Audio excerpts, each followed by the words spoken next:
It is my privilege to introduce Dr. Beatrice Wright Vasser. We know Dr. Vasser as a pioneer and leader in our region and community. And today in this introduction, I will share only some of her literary and scholarly achievements.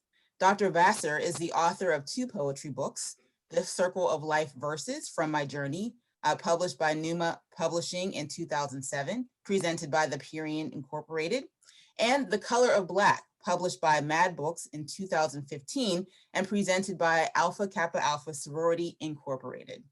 Dr. Vasser's many artistic abilities are exhibited in her designs of Black angels reflected in the many tribes on the African continent. There, Dr. Vasser studied the culture and began collecting African art. In 1970, Dr. Vasser organized the African American Heritage Committee, which presented the first African group exhibited in the Pittsburgh Folk Festival. So there is so much more that we can say about Dr. Vasser, but without further ado, we are honored to receive Dr. Vasser this morning. Thank you. Thank you very much.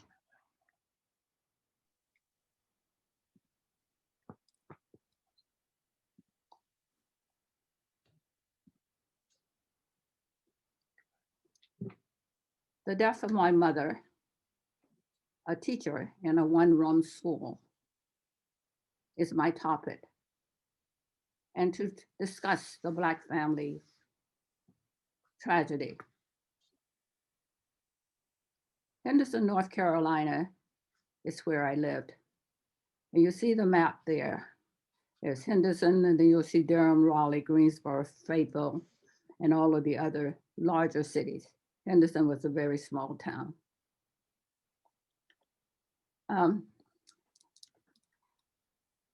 COVID-19, along with the violent Capitol insurrection, reminded me of experiences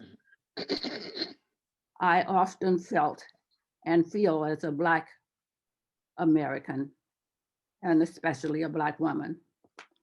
The fear, the terror, and horror of what happened at the Capitol brought back images of the day with my mother's death. Systematic racial relationships and differences of white and Black laws and punishment in America was prevalent. Now, I am more realistic based, I hope. I will read later the death of my mother, a one-room school teacher. When Mr. Saunders read this poem, he had asked me to tell my story, and I have been telling him I don't remember. Yet this did not stop him. He tells me I have stories. My story is something that happened frequently at that time to Negro women and men for centuries and still continues. When I read this poem, I want you to remember 4 things besides my mother: education, my failing memory, my grandpa, Harris, and 1937. I wrote poems early in life. Maybe at that time, I jotted down about 3 or more lines. It was just to make sure things were real. For example, if someone said it is raining, I would go to the door and feel the rain in my hands. Then perhaps I would write a short poem, scrap it and throw it away, such as, the rain is wet, it cleansed the earth and washes the sins away. I needed to make sure in my mind that the rain was real. This was my reality. For me to know, to feel, and to touch. Now Now I am known to ask too many questions and to give too many opinions of things. For me, I felt people were not asking, but were searching for something. And if you're around young children, listen. They will generally tell you the whole story. I listen and I hear with my outer ear and process with my inner ear and imaginations, the whys, the whats, and ifs. For example, the first time I was called a nigger, I was sent to the store to get a bottle of milk. At that time, milk was delivered in bottles and not cartons like today. A little white girl was swinging in her swing. When she saw me, she said, "Hey, nigger, you're a nigger. Niggers are dirty and bad," and so forth. I turned around and ran home crying to tell my dad the story when he asked me why I was crying. And he said, "When you go to the store, you walk across the street and don't look at that child again. They gave instructions, and you had better follow them, and you did not ask questions." That is the way we were raised, and they followed with the statement, "I don't want you to get in trouble." A similar incident occurred in Pittsburgh 20 years later when I had playground duty at a certain school. A group of little girls were playing Ring Around the Roses, and we all fall down just as I passed by. I helped one of them up. She said, "Mrs. Vasser, are you a Negro?"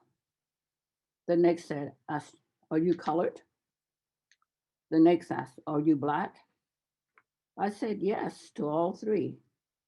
One said, "My mother said Negroes are bad, don't play with them." The next said, "My dad said they are mean." The third one said, "My grandfather said if one tries to buy the vacant house on our block, that he would buy the whole block." I listened and said yes.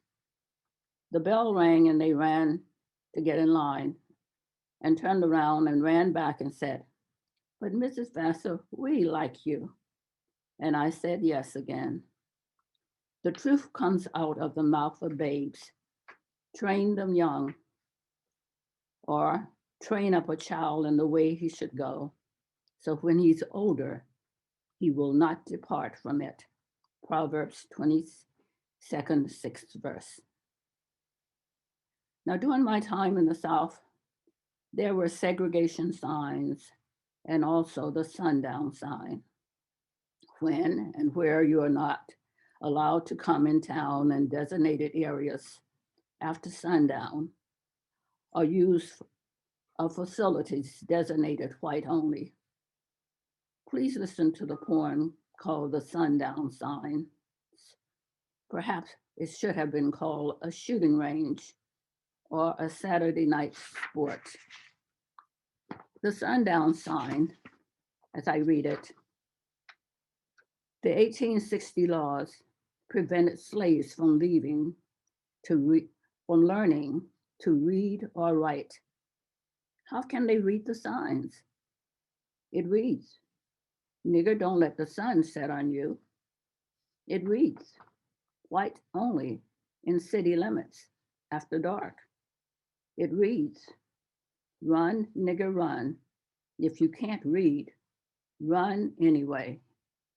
Then the shot, "A killer is born." My dad was a minister.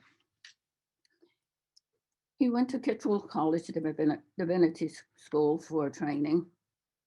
I'm told he belonged to, I know he belonged to the Minister Alliance, the North Carolina Minister Alliance. These ministers' names and telephone numbers were given to Negro travelers when they needed housing. Negroes were not allowed to stay in the hotels. They could work there.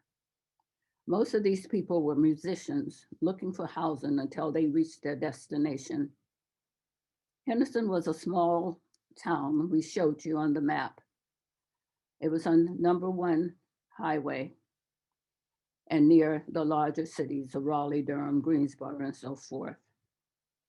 So I wrote a poem called The Travelers Lifeline and dedicated it to my father, the Reverend Roosevelt Wright. When the Negro preacher's phone rings late at night, the musician asks for a place to stay. No hotel will accept Negroes. The line is long and defined. Travel on the main highway, don't go astray. Danger can be a dark, terrified mile. The preacher gives direction to a rooming house. The location, the distance away. Because danger can be a long, petrified catastrophe. Listen to instructions. Write the address down. Errors may cause death if you get lost in this southern town. If pulled over, you may face jail, beating, or death. Be prepared to bribe. Good night, good luck. May God be with you, my child. Being that I lived in both the North and the South, this is my opinion. It was evident to me that the South displayed signs and told you honestly what you could or could not do as a Negro. In the North, segregation is still practiced with dishonesty and a smile. There are no visible signs in most places, but I remember in Atlantic City, Blacks stayed in rooming houses and could not stay in hotels and could enter the beach at one entrance, and that was North Carolina Avenue, and there was a sign. Now, Mr. Saunders, I will get to the point. Death from my mother, a teacher in a one-room school. It reads, December 1937, no heater in the car. The blanket in the Model T for warmth pulled over the heads of my sister and me. The Klansmen stopped our car, banging it hard. The door flew open. They pulled my mother out. She fought back. They dragged her away. I heard her screaming, "Don't touch my children." Her cries, repeated, faded, muffled. I heard a thump, a gasp, then silence. The Klansman had told us, "Don't look, don't move." My memory was lost at age 5 on that cold North Carolina day. The next memory is of my dad lifting me up to my mother's casket to say goodbye. It was placed in the parlor of my grandfather's home.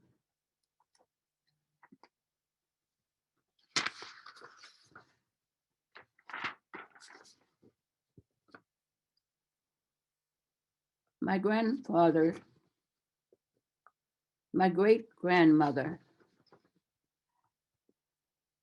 lived to be 105. She was born in 1820. Slavery ended in 1865. So she was 45 years a slave. She died in 1925. She was blind. And this is her tombstone. I have to apologize for my ancestry gathering. And on this tombstone, another link is broken. It read, "Our household band, but a chain is formed in another land. My grandfather was born in another land. This soon it shows this. So I went to the graveyard and took that years ago. My grandfather, Peter Harris, was born in 1880. He never went to school. No schools for Negroes in Henderson. But he was a math whiz. He could outcount and figure his college children. He sent all of his children to school. He strongly believed in education. They always use the expression, when you go to college. Now, when you go to college.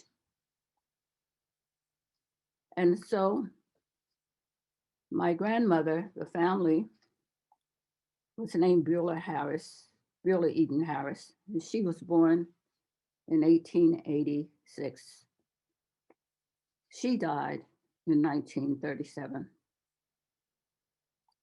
Peter and Beulah had 7 children, and this is a profile of them. My mother, Sally Harris, was the oldest, and she died. She was born in 1904 and died in 1937. My Uncle Arthur, the second oldest child, was born in 1910. He was struck by lightning in 1937. He was being trained to take over the farm.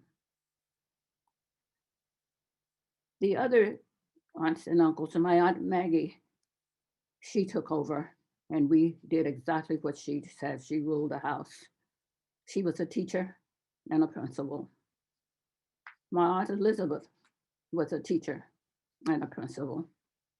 My Aunt Blanche was sent to Baltimore to learn beauty culture. She had a beauty shop. My Aunt Emma worked in the city government in Philadelphia. She was in social service.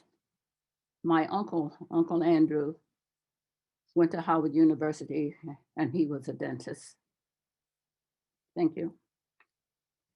My mother attended Fayetteville Teachers College and was a teacher of a one-room school from 1st to 7th grade. On a good day, she may have 15 to 20 children. They were sharecroppers, workers' children, and the white sharecropper did not want them to attend school, wanted them to stay home and work. My mother was insistent, persuading, and pushing their parents to send them to school. This made the sharecroppers angry, and they wanted to close the school and get rid of the teachers, keep them dumb, dependent, and obedient. This is the form, another name for slavery. So when leaving school with her 2 children in a Model T Ford, at that time, few women drove cars, not even white women. This Negro woman had a car to drive, a teacher, an educator. She was driving a Model T car, did not have heater. It did not have heaters at that time, not in this car. So she had a heavy blanket to cover her children and keep them warm. The Klansman stopped the car as she came to a secluded area on the road, going down a hill by a pond and a grove. They blocked the road, banged, climbed, jumped on the car, just as they did in Washington, D.C., pulled and pushed the car into a dark grove covered with trees. They pulled her out of the car. She was screaming, crying, praying, saying repeatedly, "Don't hurt my children, don't hurt my children." They threw the blanket over my sister in my head and said, "Don't look and don't move." At that time, my mind went into a safe place. I could not remember anything. It was traumatic. I learned years later that they beat her, raped her, assaulted her brutally. I don't know what happened afterwards, how we were rescued and returned home. My next memory, as the poem said, I was being lifted up to my mother's casket, and it was placed in the parlor of my grandfather's home. Then I remembered everyone in the family protecting my sister and me. This is my grandfather's home. It's still there today. I was cuddled, and someone was always holding my hand. They never left me alone. No one ever told me what happened. It seemed very private for adults only. I remember at that time, children were seen but not heard, nor were secrets shared. I don't know. I do know my life changed drastically. Someone was with us all the time. We were staying at my grandfather's house with very caring aunts constantly at our side until my father remarried. My grandfather owned his farm. He grew cotton and tobacco, and it's a 40-acre farm with plenty of barns, stables for animals, and second homes for a tenant. I think the tenant used the house in which my uncle lived in when the lightning struck him. So while I was there, one early night while playing games, usually on the weekends because she studied during the week, at grandfather's house, we had another incident with the Ku Klux Klan. At that time, there was no TV, so we spent our time listening to radios, to the detective stories, or playing card games, or listening to records, or my young uncle playing the piano and singing. This night we were playing pinochle. Grandpa pushed the door open and took the stepladder and removed his rifle, which was stationed on a hook over the doorway. My aunt cried loudly, "Pa, what is the matter?" He said a rider on a horseback was notifying Negro farmers that the Klansmen are coming to burn down Black people's homes. Grandpa said, "They will have to kill me. They will not burn my home down again. Again. Get the children out of the house. Get the girls out of the house," he said. "Wrap the children in blankets and quilts and hide them in the cotton field. My sister and I are the only two children. My sister and I were the only children for 10 years before other children were born. I was wrapped in a blanket and was carried on the back of a big man. And again, that happened. I could not remember. I went into trauma again. I don't remember anything about hiding or getting into the cotton field. I woke up the next morning in bed smelling coffee, breakfast eggs, hot biscuits, and no one would tell me anything. A few days later, I was listening and I heard that the white farmer across the road, Mr. Revis, came over with his gun and sat with my grandpa Harris under the old oak tree. So I suppose that the Klan stopped and did not get down the road as far as our house. So later I wrote a poem about a good white person Get one good white person on your team. If you want to vote, a job, a favor, a house, or a car.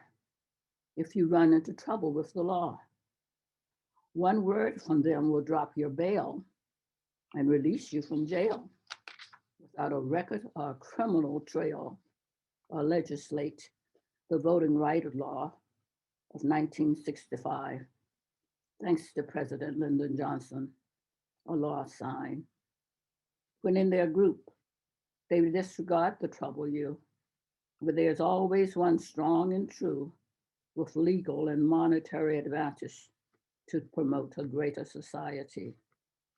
Martin said, I have a dream when justice rolled down like a river, a good white person to calm and perpetuate overt fears of liberty and justice for all, exhibited between truth of power, displayed in racial oppression, while I quietly feared the wrath of aggression.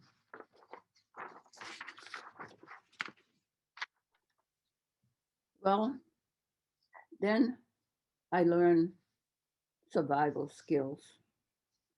I asked my aunt, what happened?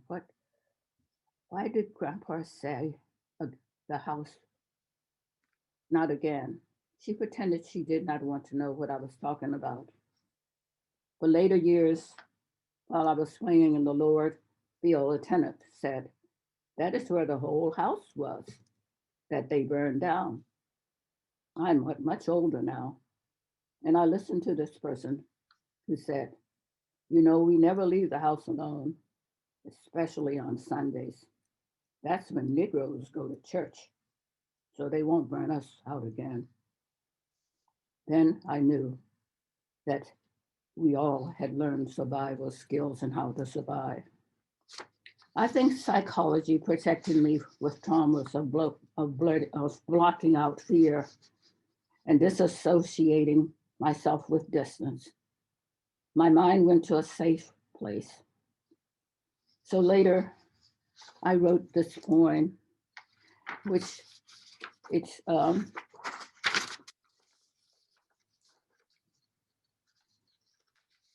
the name of the poem is At Age 5, I Also Died. I wrote this poem, and I think perhaps that was my survival skills and to use my poetry for therapy. The poem reads, at age 5, I also died. Life was emptied from my heart and soul. Breathing, but not exhaling. Looking, but not seeing. Crying, but not tearing. Screaming without a sound. She died and left me to a world unknown.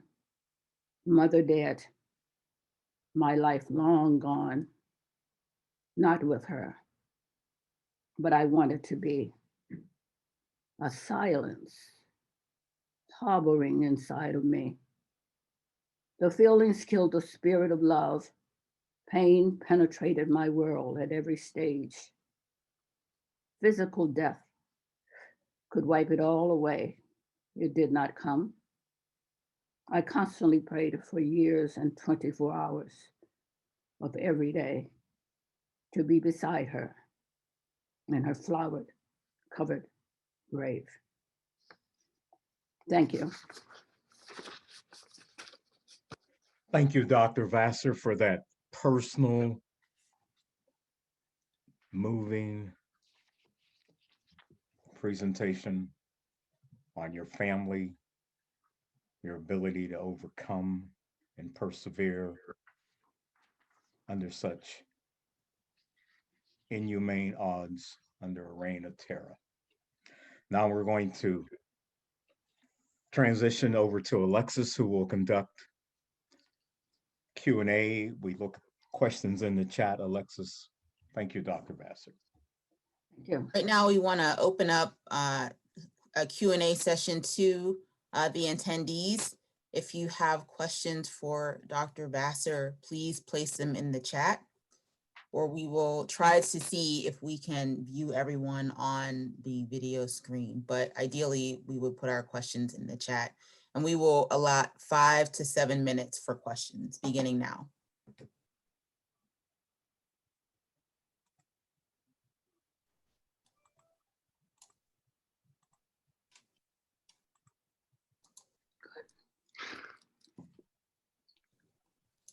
I have a question. Okay, Dr. Vasser, has anyone in your family done a complete family tree? No, not complete, partial, a partial one. How far back do you know? Just know back from my great grandmother. I don't know her father, but I do know she was born in America, and I don't know her mother. Okay, thank you. Mhm. there are 2 questions in the chat. The first one is from Cody McDivitt. The question reads, has there been any cold case investigation of this? Absolutely not. 1937, you didn't investigate the Ku Klux Klan. More than likely, most of the Ku Klux Klan were policemen.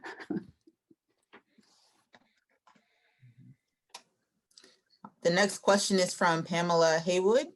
The question reads, when was the last time you were in Henderson? About 3 years ago. My birthday, that's 4 years.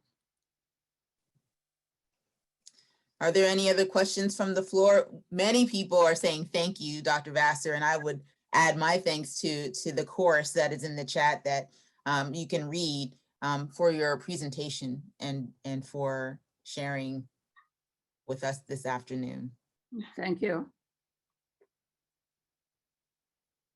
There's an additional question from Joyce Beard.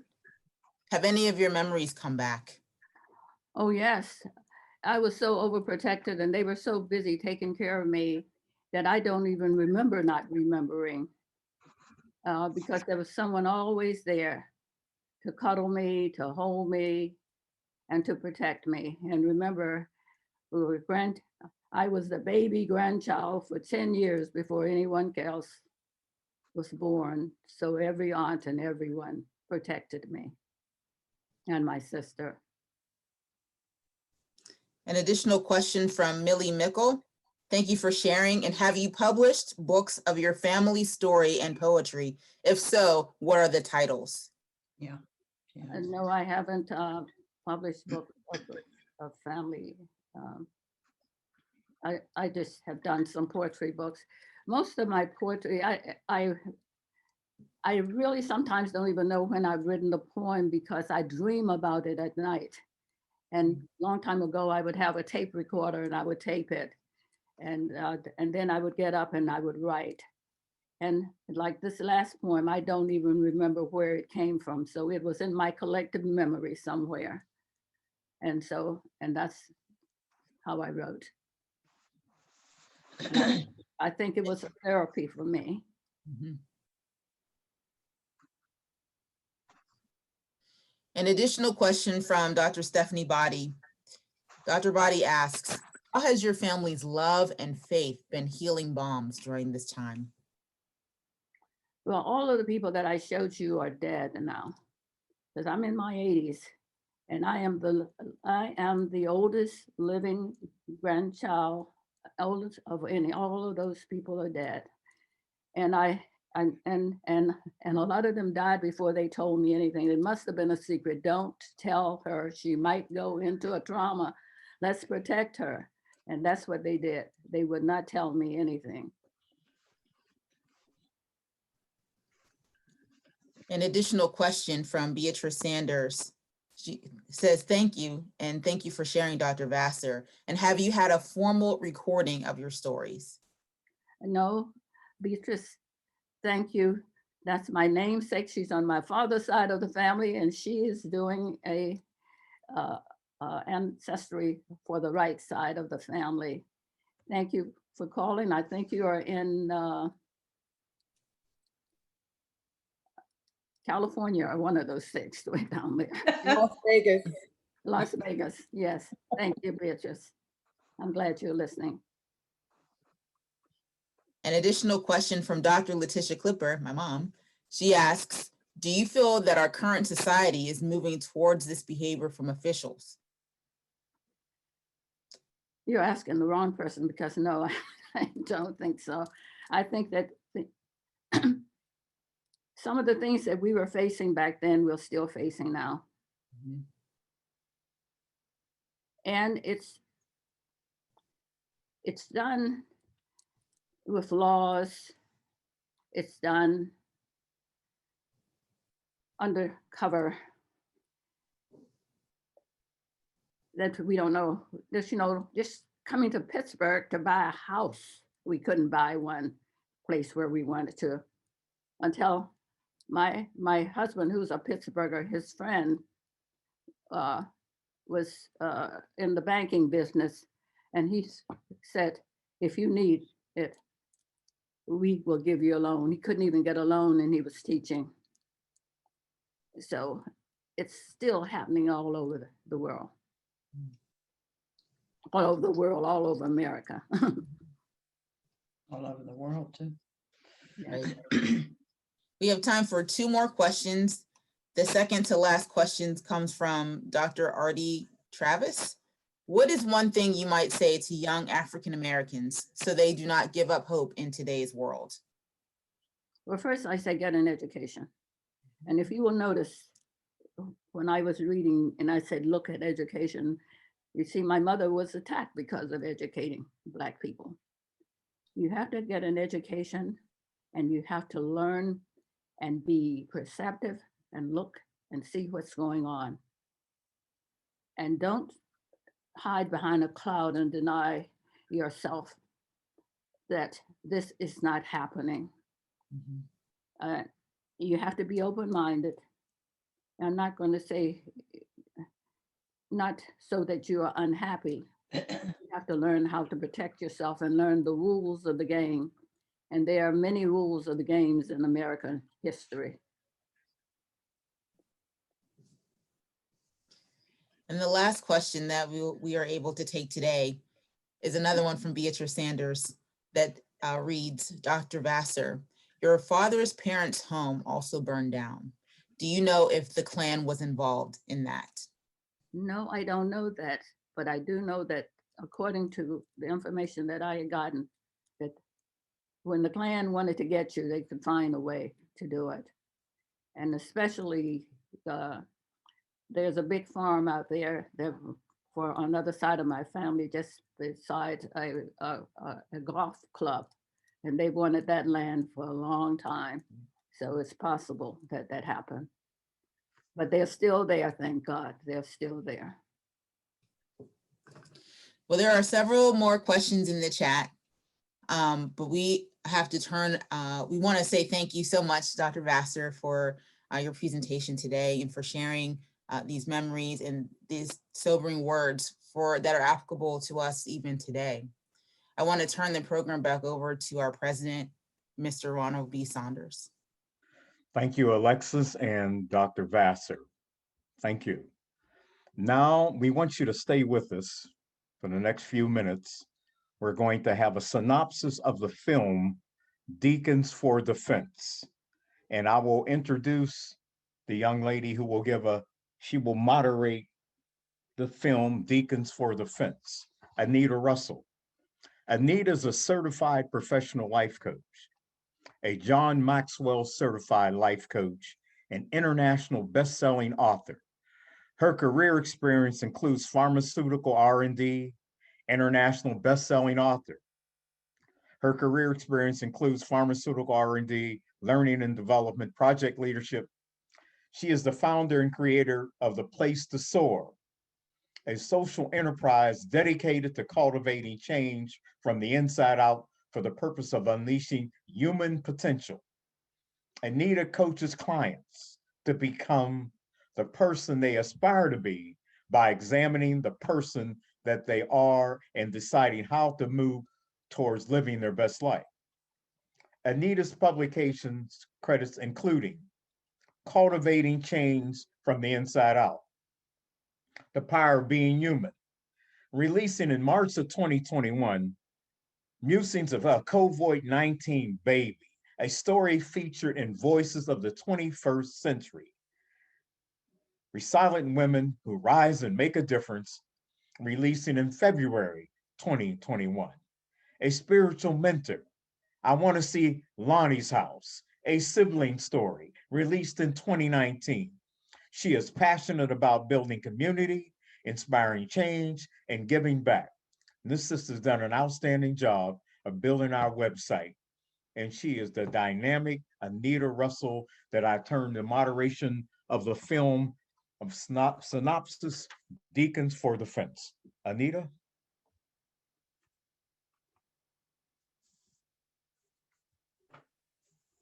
Okay, so thank you, Ron. Thank you for that wonderful introduction. I just had to kind of get some of the technical things taken care of momentarily. So this portion of the program is going to be a little bit different. And what it really is a moderated discussion of the film Deacons for Defense, right? And when I say a moderated discussion, it's really sort of an open forum format, meaning that the audience will be able to participate in the conversation, because I want to kind of get a sense of some of the topics that we're talking about. What if the audience members want to share, make comments, discuss on a deeper level, this is your opportunity to kind of do that. So I'm going to start with just giving a little bit of information on the film itself. And if you haven't seen the film Deacons for Defense, it's definitely available. Well, I watched it on Amazon Prime. I think it's also available on YouTube, but sometimes the quality on YouTube isn't really good, but it's a film that is definitely worth seeing, number one, and it's very relevant to the times that we're experiencing right now. So just to give you a little bit of the backstory on the film is based on the activities of the Deacons for Defense and Justice in 1965 in Bogalusa, Louisiana. The African-American Self-Defense Organization was established in February of 1965 as an affiliate of the founding chapter, which originated in Jonesboro, Louisiana. Their mandate was simple: to protect activists working with the Congress for Racial Equality, also known as CORE, to also protect those who were advancing the civil rights movement and voter registration, and to protect their community and their families. Bogalusa was a company town, kind of like the way Pittsburgh used to be a steel town. And in the company was developed in like the 1906, 1907, and it was around a sawmill and a paper mill. So that was the main operating business within the Bogalusa community at that time.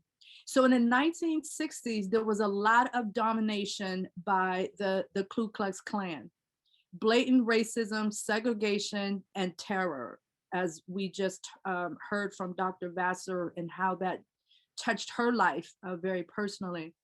The KKK was present in the mill in which many of the Black men worked in menial jobs. During the summer of 1965, there were frequent conflicts between the Deacons and the Klan. So what I'm going to do now is give you a little bit of a synopsis of the evolution of the main character. And the reason I wanted to take this kind of approach is because when you watch how he changes and how he grows, how he comes to different realizations about what is happening within himself, within his family, and all of that, you really do see an evolving, an evolution of his own identity. And so I kind of wanted to call that out a little bit. So the main character is a Black man by the name of Marcus Clay.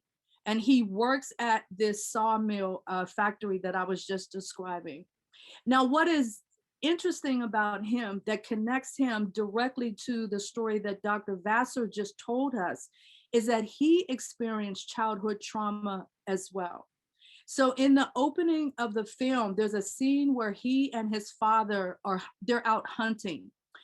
And they came upon a meadow, and the father heard voices of Klansmen, and he and his son kind of hid down in the brush at that time so that they wouldn't be seen.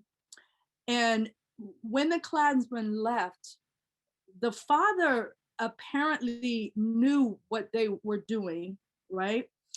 And so he went into the barn and he told his son to stay outside and wait until he came. So the father goes into the barn. The young boy, maybe about 10 years old or so, is standing outside, but he's also afraid. And so he goes into the barn. And what he saw in the barn was that they had just finished lynching a Black man. And so that created a very deep sense of trauma and fear in him as a child.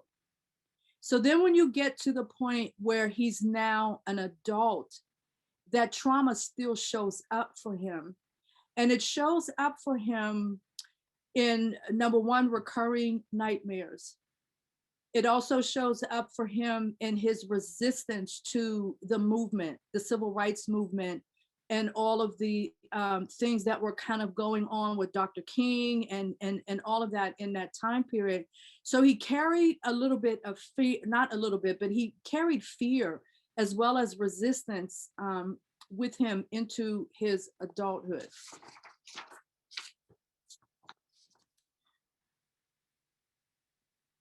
But his daughter, he had a young daughter. So he has a family, and it's his wife, and they have two children. Their older child is a teenage daughter. And this is around the time when they were starting to, in the movement, they were starting to get young people involved. And so his daughter was very much wanted to be a participant in the marching and the protesting, but her father insisted that she not do that. And so you kind of see this man that wants to protect his family. Again, it kind of connects back to what Dr. Vasser was saying when she explained how her family surrounded her and protected her. And Marcus Clay was doing exactly the same thing with his family, in particular his daughter. So he forbid her from participating. Now, down at the factory where he worked, and there were several other Black men who worked in that same factory doing these menial jobs, as I mentioned earlier. But Marcus was considered to be a model Negro, if you will, meaning that he was very obedient to the practices that were there. There was obviously segregation. There was blatant racism. Many of the people who were supervisors and managers and things like that in this plant were also members of the KKK. As a matter of fact, one particular gentleman was one of the lead people in the KKK, but he was also Marcus's supervisor. And so this is the environment that they're kind of working in and living in. And, Marcus comes every day, good morning, sir, and, all of that. So a time comes when there was a supervisory position that opened up. And the plant manager put a sign-up sheet outside the supervisor's office. And anybody who wanted to apply for that, all they had to do was put their name on the list if you were white. One of the Black men, in a space where he was just completely fed up with living under those types of conditions, boldly walked up the stairs in front of everybody and put his name on the list. The white people around him were astonished. They were angry. They insisted, take your name off that list, etc. He insisted, I have every right to apply for that job. I have every right to be considered for that job. And so he doesn't take his name off the list. However, that presented some problems for Marcus as well, because their expectation was that Marcus would keep his boy in line, is essentially how they responded. TJ, the man who put his name on the list, is attacked brutally, viciously attacked by these men that he works with, number one, and these men who are members of the KKK, number two. But the really interesting thing about that particular scene in the movie is that it happens right outside of Marcus's house. TJ had been visiting at Marcus's house, and he was leaving. And when he was leaving, a group of men pull up, get out of their cars with baseball bats and things of that nature, and they begin to brutally beat him right in front of Marcus's house. And TJ calls out for him, Marcus, help me, help me. And Marcus doesn't do that. And there's a shot of Marcus in the window as he's looking out. It's pouring down, raining, and he's looking at his friend being brutalized right in front of his home. Next day or so, TJ shows back up at work, clearly hurt from the beating that he had taken. He walks up the steps, takes the pencil, and scratches his name off the list. So he and Marcus have a conversation, a very brief conversation about that. And TJ's understanding of Marcus's behavior and not coming to his aid was really related to the fact that that Marcus had a family, and that Marcus needed to not be involved so that he could protect his family. So the gentlemen are there. There's two white men that have come into the town, and they are working at the court office, and they have a protest set up, a protest march and everything planned. And Marcus's daughter disobeys him and decides to go and participate in the march. The march turns very, very violent. And once Marcus realizes where his daughter is, he goes to the scene of the protest. But by the time he gets there, the violence had erupted. The police were there, and they're using the billy clubs, and they're hitting people and all of that. It was a scene that we have seen so many times particularly out of the civil rights era. But Marcus's desire to protect his daughter was the thing that really, really drove him. So he gets arrested, essentially, and he ends up being brutally beaten by the police. So there's a group associated with the church, a group of men in this church. So they're having their meeting at the church to discuss what's been going on with the core members, as well as with the violent protests that had occurred earlier in the day. And Marcus walks in. He's bleeding, he's hurting, and he's clearly been victimized. But in that scene is where Marcus shifts very dramatically, because his whole entire thing was, I've been a good person. I don't look them in their eye. I don't do this. I talk in the right way, but yet they still did this to me.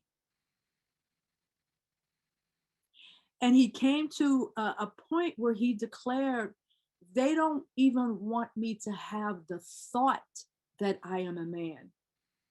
And that in the movie, that's the turning point.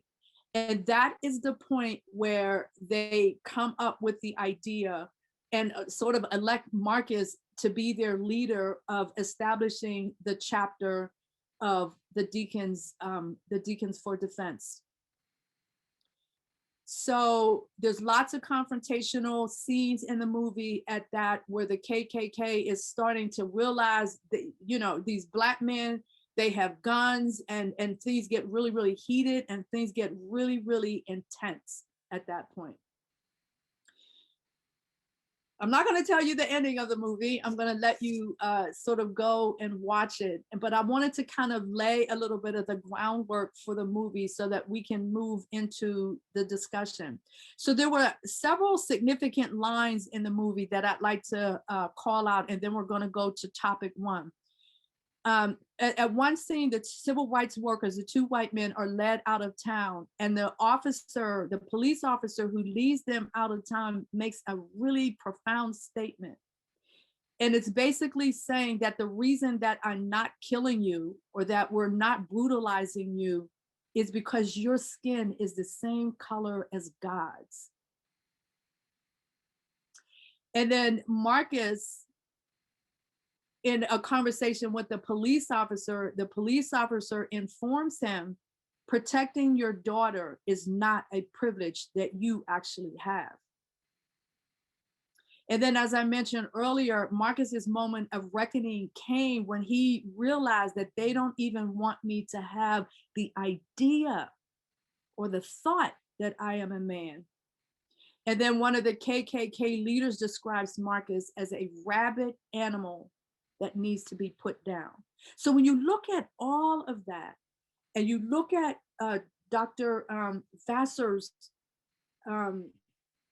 presentation that she just did, you just get to see how where we are today is not that different from where we were in the 60s, the 40s, the 50s. It looks a little bit different, but the underbelly of racism in this country is still pretty much the same.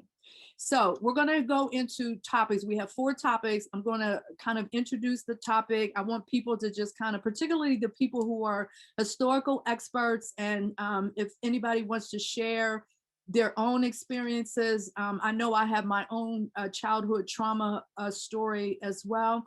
And that actually is the first topic that I'd like us to have a discussion about, how childhood trauma, from the perspective of African Americans, Black folks living in America, how childhood trauma gets translated into generational trauma.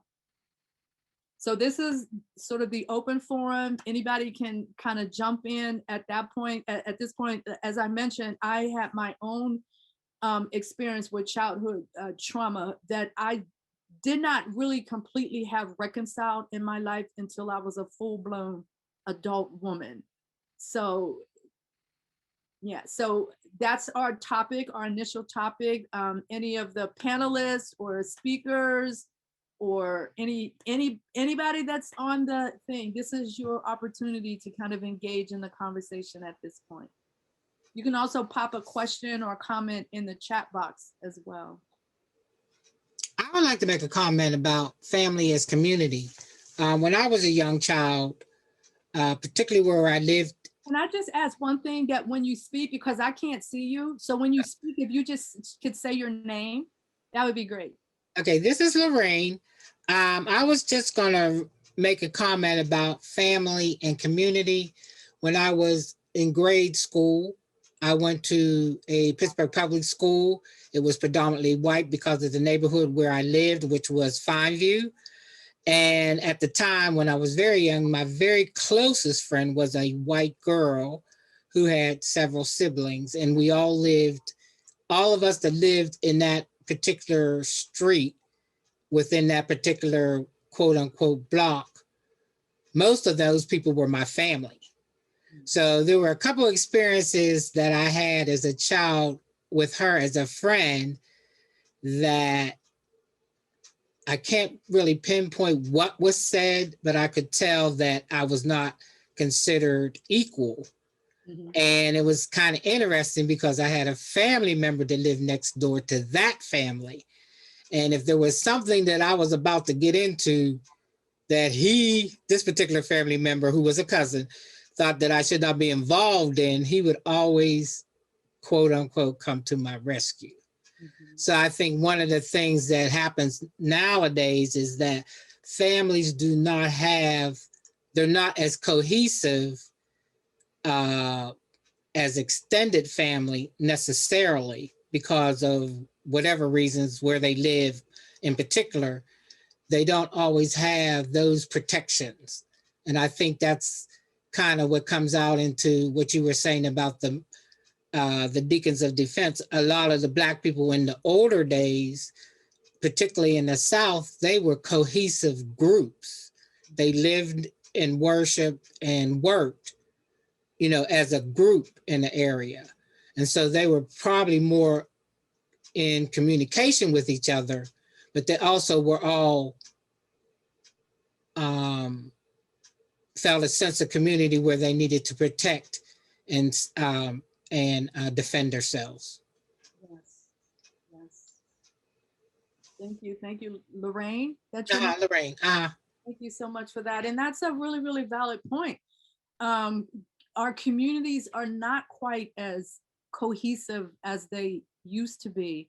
And I look at it, I'm definitely not a historian, but I am a little bit of a history buff, and I'm also a movie buff. And so I look at the way things have changed, and not always for the better, because as I mentioned earlier, the underbelly of racism is still very much here as we are sitting, George Floyd, Trayvon Martin, Breonna Taylor, I could go on and on and on, that the evidence is still there that we still live in a staunchly racist-based society. And until this is my own personal opinion, I think we as Black people are in a place right now in this particular moment in time where we have to start kind of reevaluating ourselves and how we're connecting to one another from that community perspective, and how we're coming together to protect ourselves from that community perspective. And that, so when I think about my own trauma, my family didn't protect me. I mean, it wasn't related to racism. I had witnessed the death of my sister, and I was just 5 years old. And when Dr. Vasser talked about how she had that memory loss, I had exactly the same experience. So the day my sister died up until the day of her funeral, I have like no memory of that. Even today, I have no memory. But my family, the way my family interpreted that was, well, she's too young, so we're just not even going to deal with it. We're not going to talk about it or anything like that. But it led to other issues that I had in my life when I got a little bit older, cutting, suicidal thoughts. I didn't believe that I deserved to be here. I was guilty because I felt like I should have been able to do something to save my sister. So for me, that trauma carried throughout the course of my life until I got to the point where I had my own children.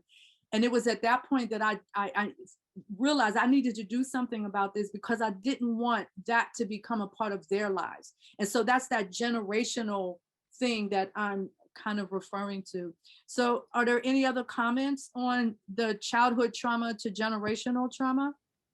Yeah, I was wondering if you know of anything that's happening around Black psychiatrists and psychologists to deal with PTSD. When we talk about COVID, we're looking at present day issues that kids are having. And so I was just wondering if you could speak to that and give us a sense of, has the training changed from generational trauma to, quote, PTSD in children? That is a fantastic question. And I had the opportunity back in July to actually host it was a moderated discussion very similar to this, where that was exactly what we were talking about. And I had a group of Black therapists, two of them, I had 4 people, 3 of them from Pittsburgh and another one out of Texas. And one of the things that they talked about was the fact that the training that they got did not adequately prepare them to be able to deal with the Black community and where we are in our own mental health. And so these are individuals that branched out on their own. And so rather than trying to stay within that sort of established paradigm that doesn't really benefit us, they started their own practices. For example, there was a woman, her name is Dr. Ebony, she's out of Texas. And she talked about, she had worked at the VA in like the earlier part of her training. And one of the things that she learned is that PTSD doesn't apply to Black people. PTSD applies to white patients, but when they look at us, it's like, oh no, that doesn't apply to them. That's just something that happened to them. So that was one of the triggers for her that made her decide, I need to have my own practice.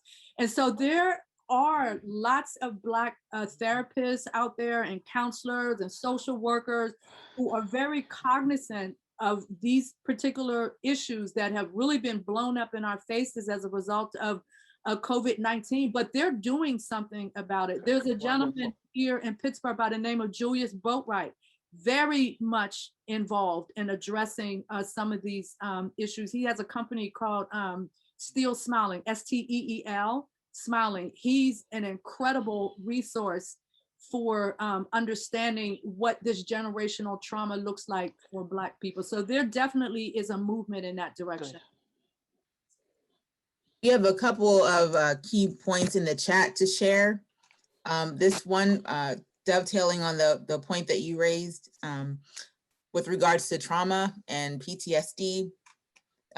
Martha Conley indicates that a researcher at Mount Sinai named Rachel Yehuda is at Mount Sinai Hospital in New York City and has studied the effect of the Holocaust on children and Holocaust survivors. She's documented DNA changes in the children. The trauma that African Americans have endured has generations of trauma for many, many decades, generations and years. So yes, there is that clinical research also being done. That's a point that we wanted to raise during this conversation. Excellent. Excellent. So one of the things that I want to make sure that we do is save the chat.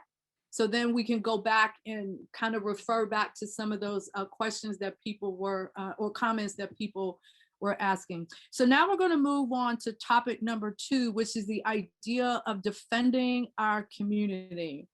So last night, like I said, I'm a movie buff. I have people in my family that are actors and things like that. And so we really, really gravitate to movies, but not just for entertainment. It's also for that social commentary as well. So we watched the movie about the Black Panthers. I'm sorry, I'm blanking out on the exact Judas or something like that. But it's the story of the Black Panthers.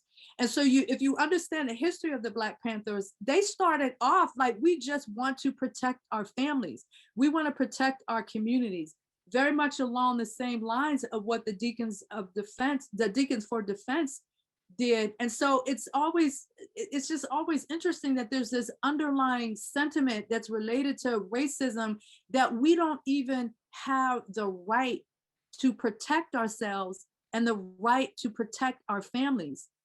And during the time of the Nat Turner revolt, I don't remember exactly what the term was, but they actually coined a term, this psychological mental illness kind of term that they applied to Black people when they tried to resist. And so just kind of think about that for a second. Just let that sink in. Just whole idea that I don't have the right to protect myself, even though when you learn things about evolution and all of that, they say, the first thing, survival of the fittest, and the first thing that people want to do is preserve their lives, but that doesn't apply to us. Think about that. So now that's the topic, defending our community. So what say you about this particular topic? Anita, this is Reverend Welch. Yes.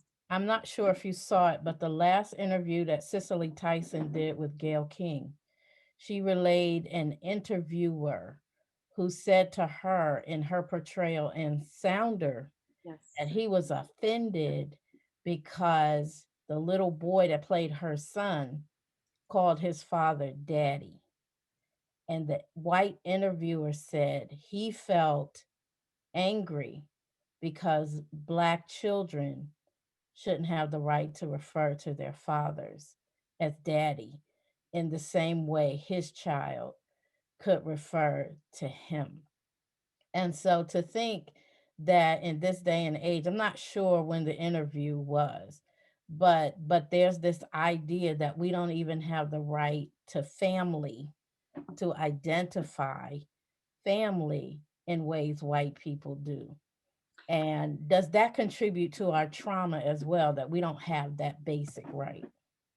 Absolutely. And I did see that interview, and that interview actually came a few days, I believe, before Queen Cicely passed away.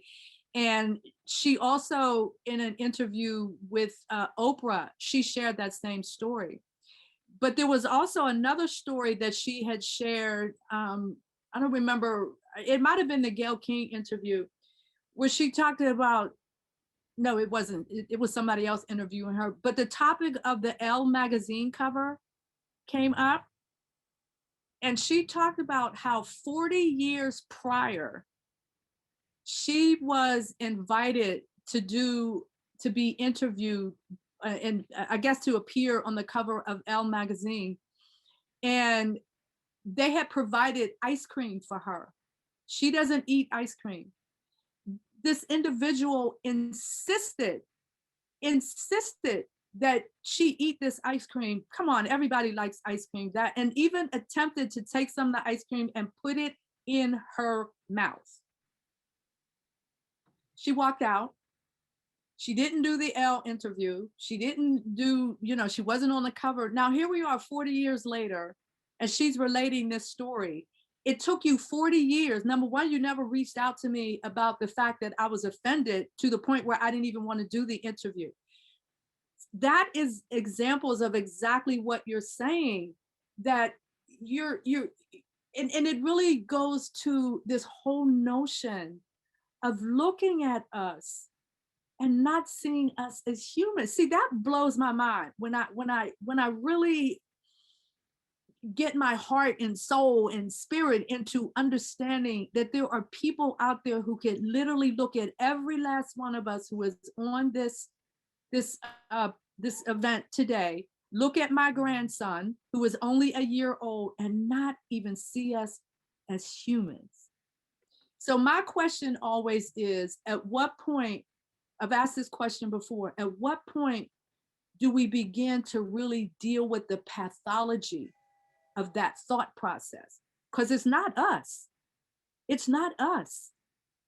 It's the pathology of that thought process, that you could literally look at another human being, another person, and see them in this completely distorted kind of way. Mike Brown, perfect example. The way Darren Wilson described him as looking like a demon and looking bigger than life.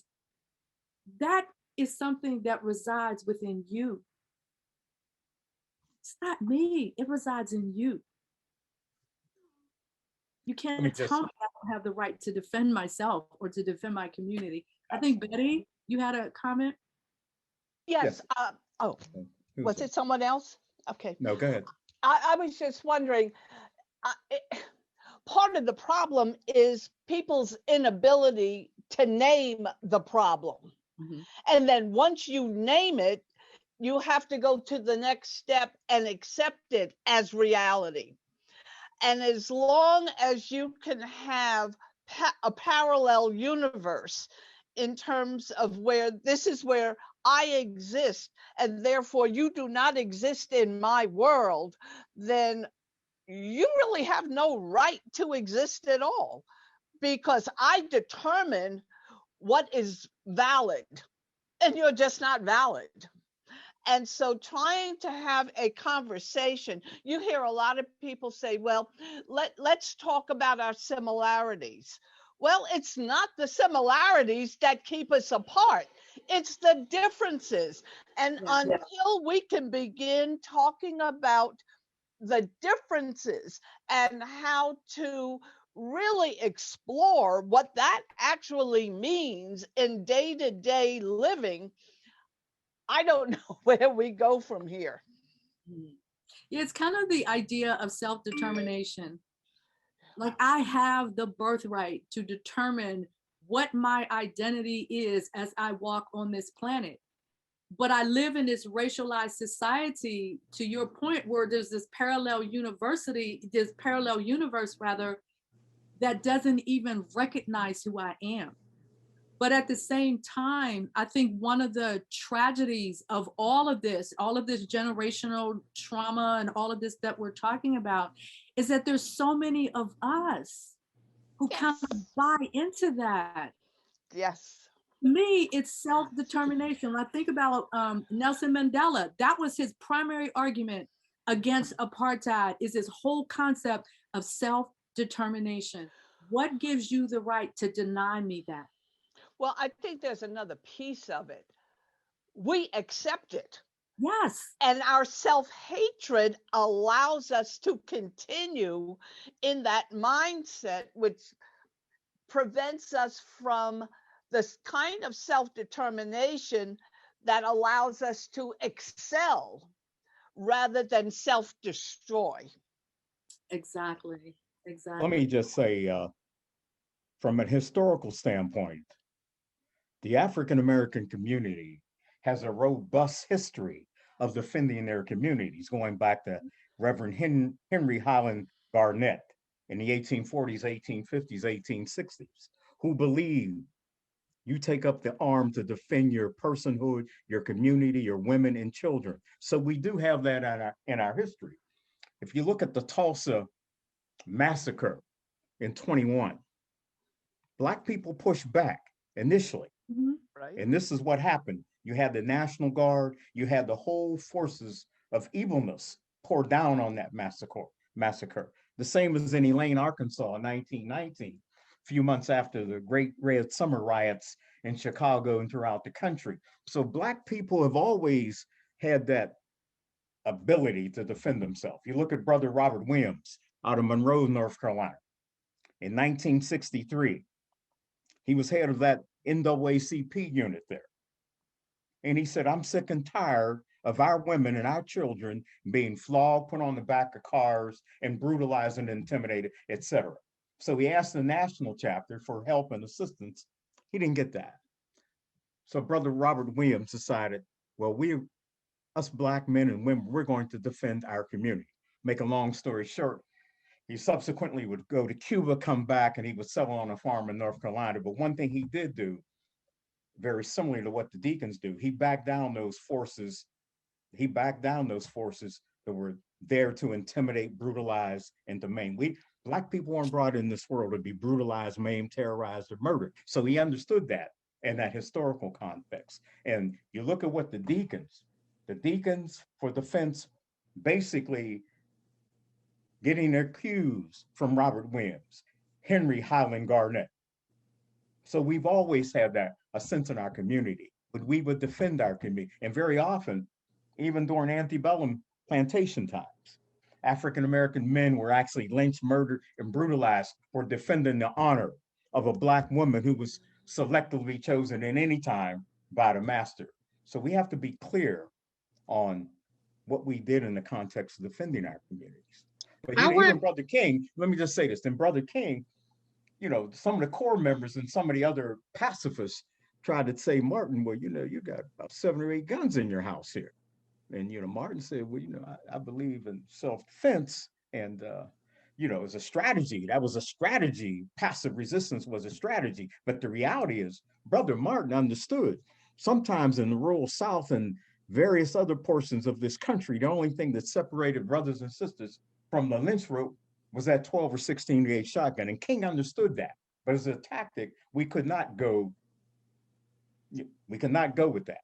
Passive resistance is what actually worked, and this is what. But in his home, not only was he surrounded by guards, the core members and the pacifists, their whole thrust was to get King. Well, you're saying one thing, Martin. What if they find out you're doing this and you're doing? He said, I got to protect my family. They bombed his home in Birmingham. They bombed the brother's home. I mean, he was the target. He was the target. So we have to be very clear, and we do have that history of defending. I wanted to make a quick comment about what Malcolm X said about us internalizing our pain, and that a lot of our, maybe even to this day, social ills or medical ills was because we were always trying to anesthetize ourselves against the pain. And so I think the psychological aspect of us internalizing what's being inflicted on us is evident today. I'd like to address the problem of dealing with, what was it? At what point do we begin to deal with the pathology of the thought process that, Blacks aren't. You're there. We can't hear. Can you hear me now? Yeah. Yes. Okay. I'm Millie Nickel. I am, what am I?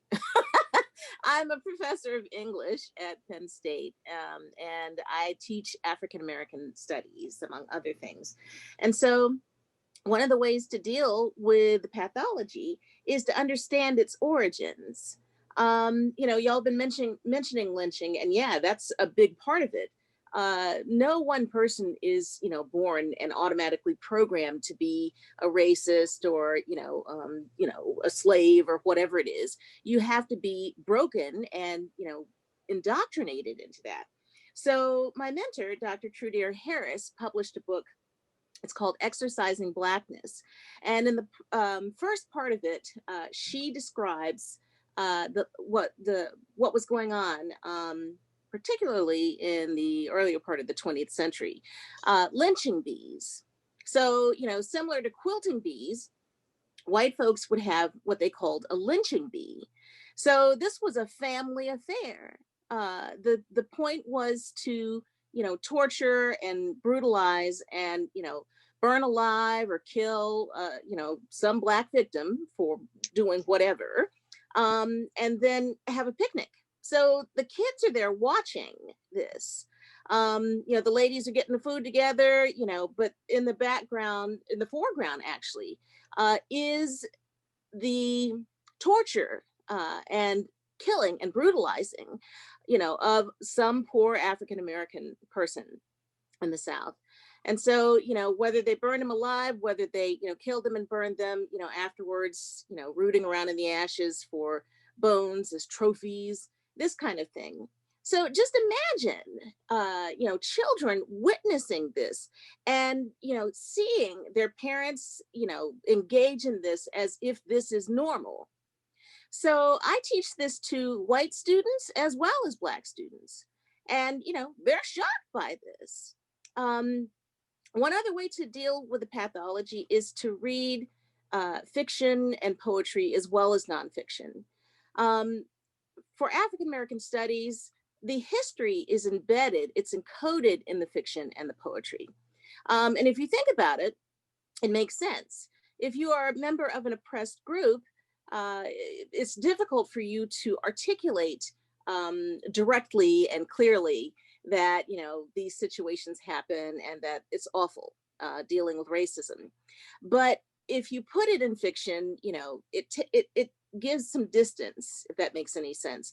And so that is one way to do it. The author of the book I mentioned, Trudeau Harris, I can put it in the chat. She's very famous. Let's see. Okay, well, I'm rambling on, but yeah, read the fiction, read the multitasking. I'll do it after. Read the fiction, read the poetry. This, really helps people to understand it. Right now in my class, The Black Woman, I just had some students admit that, you know, the Black and White and other, they admitted that we're reading Kindred by Octavia E. Butler. And so they admitted that, you know, it was tough reading some of those chapters because, you know, they're relating to a fictional character, right? So it establishes some distance, but they still care about this character and they're rooting for this character who is dealing with slavery. So I won't give away the plot points, but I'll put the names of the books in the chat. But I just wanted to say that understanding the origins, how folks are indoctrinated into, you know, being racist, you know, thinking, normalizing the brutality of African Americans is a start to understand the pathology. And then, you know, reading the fiction, reading the poetry. So thank you. Excellent. Okay, can I say something? Can I? This is Joyce Beard. I think we have to begin with learning to share our own history, because we know that in the Bible it says, "My people perish for the lack of knowledge." Many Black people have similar experiences that occurred in Dr. Vassar's family, and they don't even know it. Because what happened is the elders in the family could not deal with the trauma of their everyday life. So what they did is they just simply didn't discuss it with the children. And Dr. Vasser is correct. Children were to be seen and not heard. So there were instances that happened in my own family that I didn't know about until a few years ago. 3 of my aunts had been raped by white people. One of my cousins had been murdered as a young boy, and his body was dropped off at my grandmother's house. This is my paternal grandmother. At my grandmother's house, and he was dumped on her front porch. Now, one of my aunts, who happened to be one of the aunts who had been raped, told me about this just a couple years ago. And I said, "What?" And what happened is I started asking her questions because there was a history where everybody kept saying, "Well, you know, Aunt so-and-so had a nervous breakdown." I kept saying, "What?" Because when I was around her, she didn't appear to have any emotional issues other than she was nervous all the time. Well, what had happened is when her cousin had been murdered, she was about 5 or 6 years old. She had never seen a dead person. He was beaten and lynched. He was dropped off on her mother's porch, and they threw him up on the porch and said, "Here, this belongs to you." And the people who did it was the sheriff. So we need to share what actually happened, because if we don't know this happened, it's difficult for us to deal with the everyday racism and trauma that we see. And sometimes, like with me, I could actually feel in my spirit something was wrong, but I could never put my finger on it. And from a little girl, I have always been an activist, and I couldn't figure this out. I was like, why am I so passionate about civil rights? And it came to pass as a teenager, I learned on the John Pettis Bridge, my family was very focused when that happened. And the reason they were so focused is because my grandmother and all of my aunts and uncles and cousins were in the march. And some of the people that were thrown off that bridge were my immediate family members. So we really need to talk to each other, and we need to say to each other, well, this happened, and that's why people are reacting the way that they are. And yes, the feelings that you have are genuine. And even though we haven't told you, your spirit knows that something has happened. So I just thought that I'd share that with you, because I was shocked on both sides of my family, my mother's and my father's. My mother's was from Birmingham, Alabama. And you know, that's where the civil rights movement started. Her father was a deacon. He was one of the deacons who helped plan civil rights in Birmingham. And on my father's side, they were from Selma, Alabama, where lynching was an everyday occurrence down there. So we need to really understand that we have to teach our children and talk to each other and say, okay, this is what happened. And one final thing, look in the Pittsburgh Courier, because we were doing research for our family tree. My sister and I, we were looking through the fish, and we took a break. She looked at me and she said, did you see what I saw? And I said, yes. There's a whole lot, maybe 20 Black people. The Courier used to be published 3 times a week. We're looking through the fish and we're seeing lists of Black people who were missing every day that that Courier was published. And my sister said, you know what that was? And I said, yes, these Black people were missing because we felt that they were being lynched and murdered, and they were men, women, and children. Some of them had, you know, on their way home from work, some of them on their way to work, some of them on their way home from school or just went to the store. They were never from again. And I think if you do research, I think Pittsburgh is like number 5 or 6 on the list for racial crimes in the country. So we need to really think about this, and we need to start talking about this in our communities. I'm done. Anita, before we move on, I just want to say one thing. In reference to the Deacons, in the Fear March from 1966, that's when James Meredith, who was the first African-American to integrate University of Mississippi in 1961, in his Fear March, he was actually shot on the first day of the march. The Deacons arrived on the second day, and that march actually solicited over 16,000 people, where Dr. King and other people who basically had balked there and actually did not want to really have anything to do with the Deacons. They accepted the Deacons' perimeter defense as they marched from Memphis down to Jackson, Mississippi. And that was the largest march of its kind since August 28, 1963, which was the March on Washington for Jobs and Freedom. And the Deacons really, their reputation was intact. Subsequently, they were infiltrated by J. Edgar Hoover and his counterintelligence program. And they were basically infiltrated, and they were disrupted, chaos, confusion, like they did in so many of the African-American progressive groups and all groups, even the National Council of Negro Women, everybody. I mean, Hoover, he had a file on everybody, every Negro, every organization. Basically, the FBI, for the most part of its early year, was at war against Black America. King was a victim. Most Black people were. During the Double V campaign at the Courier, all the Pittsburgh Courier employees were interviewed by the FBI because they said, how could you Negroes come up with this Double V campaign, victory abroad against racism, victory at home? So the FBI, for most of its early history, and it was the movement that forced Hoover to look for those 3 civil rights workers in Philadelphia, Mississippi. It was the movement, Brother King and all the other big 6, forcing them to do that, the Deacons. So the Deacons, they definitely planted a seed. So their mark in history made African-American women and men, children proud in their little short period of time that they raped. They laid the foundation for other groups, such as the Black Panther Party for self-defense, would later become the Black Panther Party, and other groups, RAM, Revolutionary Action Movement groups, and other groups, New Africa and other. So the Deacons were there along with Robert Williams. So we have that fine, rich tradition of defending our communities, not advocating violence, but defending our community. I just want to make that clear. Yeah, that's fantastic, Ron. I thank you.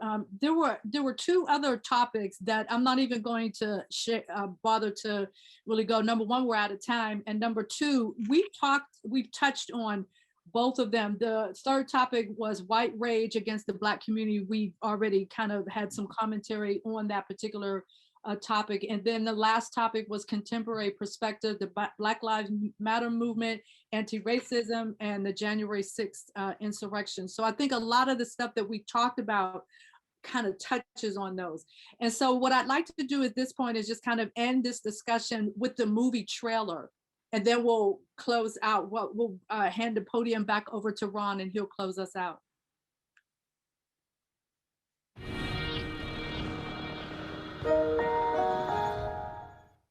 In the face of inequality, You're going to take your name off that list tomorrow.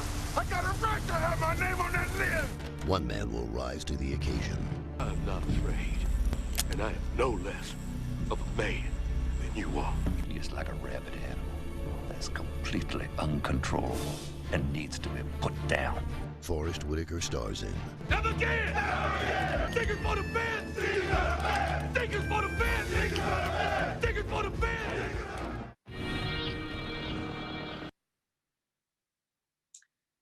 Thank you. And thank you everybody for participating. I think this was a phenomenal discussion. And now I'm going to turn it back over to Ron so he can close us out.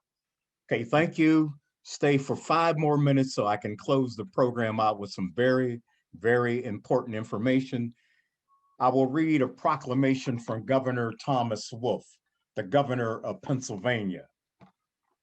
February 2021, whereas Black History Month grew out of the establishment in 1926 of Negro History Week by Carter G. Woodson and the Association for the Study of African American Life and History. Whereas the national theme for this year's observance is the Black family, representation, identity, and diversity. Whereas the Commonwealth of Pennsylvania is home to nearly 1.5 million African Americans currently and throughout history. Many have played the significant role in Pennsylvania's economic, cultural, spiritual, and political development while working tirelessly to maintain and promote their culture and history. Whereas many African Americans' historical firsts happened in Pennsylvania in 1787. Prominent religious leaders like Richard Allen and Absalom Jones first organized in Free African American Society, one of the first Black mutual aid societies anywhere. Philadelphia Colored Female Free Produce Society boycotted products produced by slave labor and exerted economic pressure on slave states. And in 1838, William Whipper founded the National Reformer, the first Black newspaper in the state. Whereas African Americans in Pennsylvania served as conductors on the Underground Railroad, fought in the Revolutionary and Civil Wars, and worked in shipyards in Philadelphia, the coal and steel industry in Stilton and Pittsburgh, and the railroad industry in Erie and Harrisburg. Whereas the Commonwealth is proud to honor the history and contributions of African Americans in our state and throughout the nation. Therefore, in recognition of African Americans past and present in our Commonwealth, I, Tom Wolf, Governor of Pennsylvania, do hereby proclaim February 2021 to be Black History Month. I encourage all Pennsylvanians to celebrate this important observance and to continue to work for the good of liberty and justice for all. Tom Wolf, Governor. Now, as I close out, I have some announcements. First of all, I'd like to thank Dr. Vasser for that outstanding, moving, stimulating, personal presentation on her family. Let's give her another big round of applause. Dr. Vasser, your presentation made all of us feel your pain, your happiness, your ability to overcome under a sweltering environment of racial oppression and class oppression, wherein you and other similarly situated African Americans have been subjected to a reign of terror on and off for much of our existence since 1619 in English America. And we still persevere and overcome against all odds. We recognize that our ancestors on the continent of Africa are indeed the alpha and omega of organized civilization. I'm most grateful for you taking time out from your busy schedule to share your important family history with our members and visitors. Dr. Vasser, you're an outstanding example of excellence personified, as you have adjusted to a family tragedy which made you and your family significantly that much stronger. When the story of African American history is written on life in Henderson, North Carolina in the 1930s, it will show a story of triumph over extreme adversity. Anita Russell, thank you, sister, for your superb moderation of Deacons for Defense and your unique ability to connect the tragedy of Dr. Vasser's loss to the development of the Deacons for Defense. One could recognize that African Americans throughout their history in the United States have had a fine tradition of self-defense, and very often that self-defense of their respective communities has resulted in a form of genocide committed on said Black population, evidenced by what occurred in Tulsa, Oklahoma on May 31st and June 1st, 1921, and Elaine, Arkansas on September 30th to October the 1st, 1919. Anywhere from 237 to 850 African Americans were slaughtered. And there are many more heinous atrocities committed on African American communities throughout the United States of America, too numerous to name. The Deacons understood and knew the history of African American oppression and suppression, coupled with systematic reign of terror. This is why they organized for defense of their race at a time when the most despicable acts of terror and violence were perpetrated on their respective communities. I would like to thank all the participants on the program today for your dedication to service and to give back to your community in a positive manner. Special thanks to my daughter, Tammy, for providing a Zoom platform to make today's program possible. And happy birthday, Tammy. Hopefully you will come back and join us with a continual membership as we forge ahead into the 21st century. If you are looking for perfection, you will not find it here in the McKenzie branch. However, what you will find is dedicated officers who are committed to keeping the legacy of our founder and namesake, Dr. Edna B. McKenzie, alive and flourishing, and Dr. Carter G. Woodson, whereby I do think we do a yeoman-like job for which Dr. Woodson and Dr. McKenzie would be most proud. Thank you. I have some announcement on upcoming programs. One more minute, bear with me. Okay, we all want you to come out. February the 20th, this is our marquee event.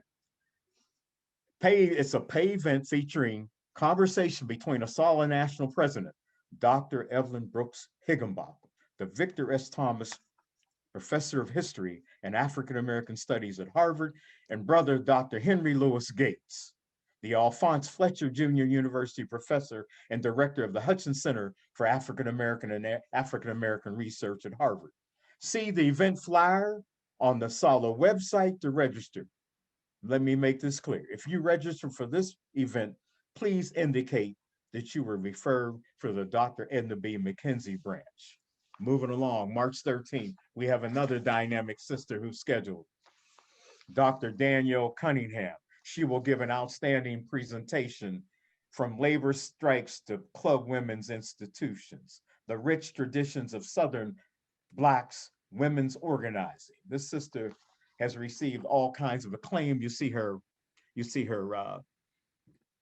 right up here, and that will be on on March the 13th, and we'll start that at 11:30.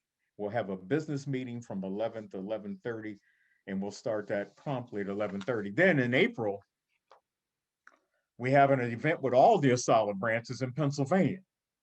All three branches. That's the Philadelphia Heritage Branch, which is the oldest branch in ASALH. We have 48 branches throughout the country, and each one of those ASALH branches is unique, and each one of those branches is doing outstanding work in keeping that legacy of Carter G. Woodson alive. I want to make that perfectly clear. The other branch is Montgomery, Philadelphia, Dana King, and that program will be centered on African American contributions from Pennsylvania to the Revolutionary War.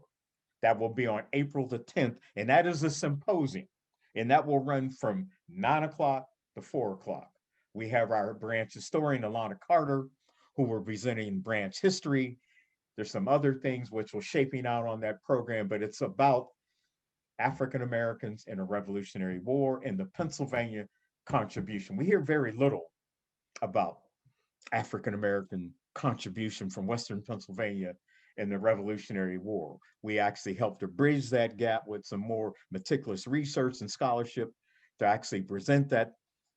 And that's going to be an outstanding presentation. We have other programs in the works planned now. We need you to come join us. Come join us so we can actually, if you look at African American nonprofits, due to the pandemic, we've been hard hit. And one of the reasons why we're having this marquee event is because typically each February we have this massive Black History Luncheon. It invites thousands of people from all over the country. It raises hundreds of thousands of dollars. This year, we're not having that. because of the pandemic. So we're having this marquee event to help supplement and augment the loss of revenues as far as the pandemic. And we like for you to support us. We like for you to support all our branches throughout the country. We like you to support the McKenzie branch, and particularly this marquee event, and come back. Come back. Don't put off for tomorrow what you can do today. Join our branch, contribute. We're always looking for ideas. We're always looking for people to contribute. Without any further ado, if you have any other questions or anything, I'd like to thank all the people who reported today, Alexis and Anita and Dr. Vasser again, Sister Welch. I mean, you guys have just raised the bar. I mean, this is something good. And, you know, remember leaving today when you impart that message to our kids. We're a gift to America. African people are a gift to America. We are a gift. Without African Americans and our contributions, America would basically be a second-rate power today. Thank you. Come back and join us.